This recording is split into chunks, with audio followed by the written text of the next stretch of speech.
মই আপোনালোকক প্ৰতিশ্ৰুতি দিছিলো যে এডভান্টেজ অসম হৈ যোৱাৰ পিছতে আমি হৈ যোৱা পৰীক্ষাবিলাকৰ ৰিজাল্ট লাহে লাহে দিবৰ বাবে চেষ্টা কৰিম মই আজি কেইটামান পৰীক্ষাৰ ৰিজাল্ট কেতিয়া দিব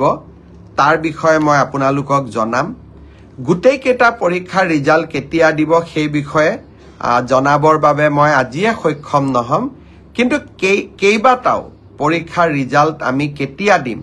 তাৰ বিষয়ে মই আপোনালোকক আজি জনাব বিচাৰিম এতিয়া মই এটা এটাকৈ ৰিজাল্টৰ ক্ষেত্ৰত আহিব খুজিছো প্ৰথমতে মই অসম আৰক্ষীৰ ৰিজাল্টৰ বিষয়ে আপোনালোকক জনাব খুজিছো সাব ইন্সপেক্টৰ আমাৰ ইউবি এবি কমিউনিকেশ্যন এই তিনিটা ক্ষেত্ৰত অসম আৰক্ষীয়ে সাব ইন্সপেক্টৰ পোষ্টৰ পৰীক্ষা পাতিছিল ইয়াত পদ আছিল 203টা ইয়াৰে ইতিমধ্যে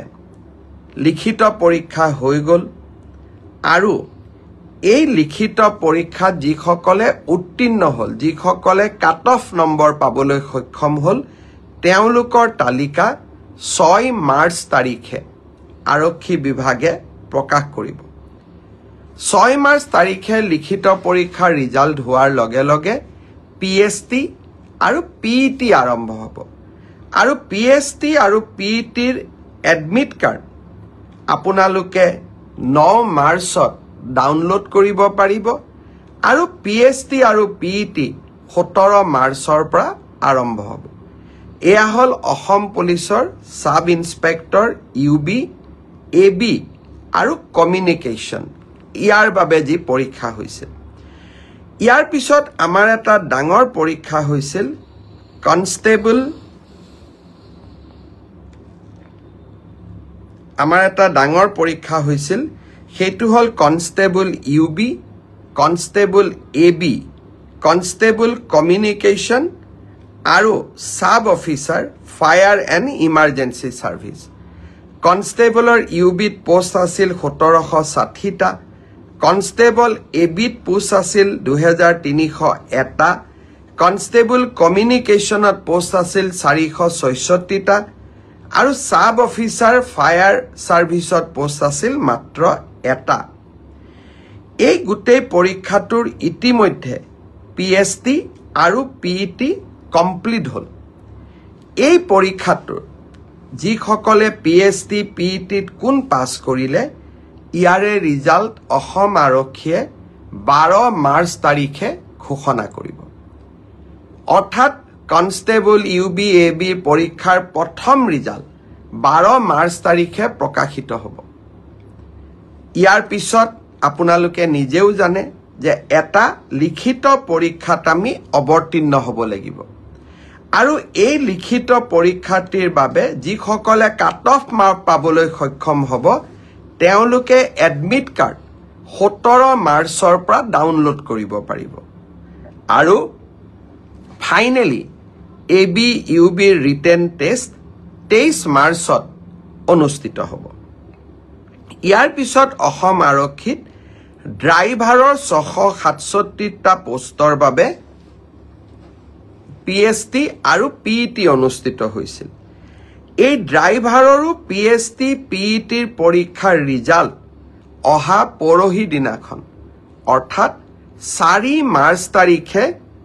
অসম আৰক্ষীয়ে ঘোষণা কৰিব ইয়াৰ পিছত স্বাভাৱিকভাৱে ড্ৰাইভিং টেষ্ট হ'ব আৰু ড্ৰাইভিং টেষ্টৰ পৰীক্ষাৰ বাবে এডমিট কাৰ্ডো 4 তাৰিখৰ পৰা লাভ কৰিব পাৰিব আৰু written test driving test written পিছত হ'ব প্ৰথমতে ড্ৰাইভিং হ'ব ড্ৰাইভিং টেষ্ট 10 মাৰ্চত পৰা অনুষ্ঠিত হ'ব অৰ্থাৎ 4 তাৰিখে পিএছটি পিইটি ৰিজাল্ট দিব এডমিট কাৰ্ডো 4 তাৰিখে দিব আৰু 10 মাৰ্চৰ পৰা ড্ৰাইভিং টেষ্ট হ'ব আৰু ফাইনেলি ইয়াৰ পিছত এটা লিখিত পৰীক্ষাটো আমি এপিআৰ কৰিব লাগিব এতিয়া মই আহিছো কনষ্টেবল এবি সিডিও অৰ্থাৎ কমান্ডো ব্যাটালিয়ন এই ক্ষেত্ৰত ইয়াত পোষ্ট খুব কম আছিল মাত্ৰ 164টা পোষ্ট আছিল 164 কাৰণ কমান্ডো ব্যাটালিয়ন বিলাক নতুন ব্যাটালিয়ন ইয়াত ভ্যাকেন্সি অহাৰ এতিয়া প্ৰশ্নটো বহুত কম কমান্ডো ব্যাটালিয়নৰ ৰিজাল্ট আমি আমাৰ কাট অফ মাৰ্কস যেটো পিএসটি আৰু পিইটিৰ যেটো কাট অফ মাৰ্ক তাক আমি 27 মাৰ্চ তাৰিখে ঘোষণা কৰিম অৰ্থাৎ কমান্ডো ব্যাটালিয়নৰ 164 পদৰ বিপৰীতে আমাৰ যি ৰিজাল্ট হ'ব কাট অফ মাৰ্কস এনাউন্স হ'ব 27 মাৰ্চ তাৰ পিছত এডমিট কাৰ্ড আহিব 1 এপ্ৰিল তাৰিখে আৰু সাইকোমেট্ৰিক টেষ্ট 8 এপ্ৰিলৰ পৰা অনুষ্ঠিত হ'ব আমাৰ গ্ৰেড 4 অসম আৰক্ষীত 258টা পোষ্টৰ বাবে অনুষ্ঠিত হৈছিল গ্ৰেড 4 পৰীক্ষাৰ পিএসটি পিইটি হৈ গল আৰু কেইটামান হ'ব বাকি আছে 15 মাৰ্চলৈকে চলিব হে ইয়াৰ পিএসটি পিইটি ৰিজাল্ট আমি দিউতে কিছু পলম হ'ব 30 এপ্ৰিল পাবগৈ এয়া হল অসম আৰক্ষীৰ সম্পৰ্কত আপোনালোকে জানিব বিচৰা তথ্য ইয়াৰ পিছত বহুত লৰা ছোৱালীয়ে মোক সুধি আছে যে এডিআৰই ৰিজাল্ট কেতিয়া দিব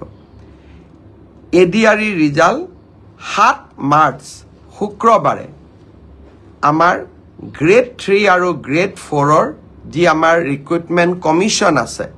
তেওঁলোকে ঘোষণা কৰিব যিমান কেইটা পদ আছে তাৰ বিপৰীতে দুজনকৈ লৰা ছোৱালীক এই পৰীক্ষাত উত্তীৰ্ণ হ'ব আৰু তেওঁলোকৰ পিছত তেওঁলোকৰ মাজত পৰৱৰ্তী সময়ত ৰিটেন টেষ্ট অৰেল অনুষ্ঠিত হ'ব অৰ্থাৎ লিখিত পৰীক্ষাৰ ৰিজাল্ট গ্ৰেড 3 আৰু গ্ৰেড 4 আমি 7 মাৰ্চ তাৰিখে ঘোষণা কৰিম এটা পোষ্টৰ বিপৰীতে দুজনকৈ লৰা ছোৱালীয়ে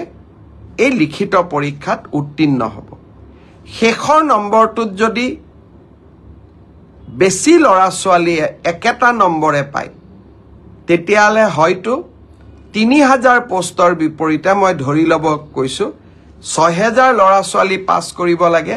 কিন্তু একেটা নম্বৰ যদি বহু পৰীক্ষাৰ্থীয়ে লাভ কৰে তেতিয়া হলে একে নম্বৰ পোৱা লৰা ছোৱালী সকলেও পৰীক্ষাটো ডেফিনেটলি পাস কৰিব অৰ্থাৎ আমি যদি ধৰি লও 50 যে কাট অফ মাৰ্ক কিন্তু 50 যদি 50 জন লৰাই নম্বৰ পাইছে তেতিয়ালে 50 জন লৰায়ে লিখিত পৰীক্ষাত পাস কৰিব গটিকে 1:2 বুলি কলেও 1:2 একেবাৰে গ্ৰামাটিক্যাল সেন্সত নহব হয়তো দুজন চাৰিজন লৰা ছোৱালীয়ে বেছিকৈ পাস কৰিব এডিআৰইৰ পৰীক্ষালৈ তাৰ ৰিজাল্ট কি হ'ব তাক আপোনালোকে জানেই সেইবাবে মই যিসকলে পাস কৰিব তেওঁলোকক অভিনন্দন জনাইছো যাতে অৰেলৰ বাবে তেওঁলোক হাজু হ'ব পাৰে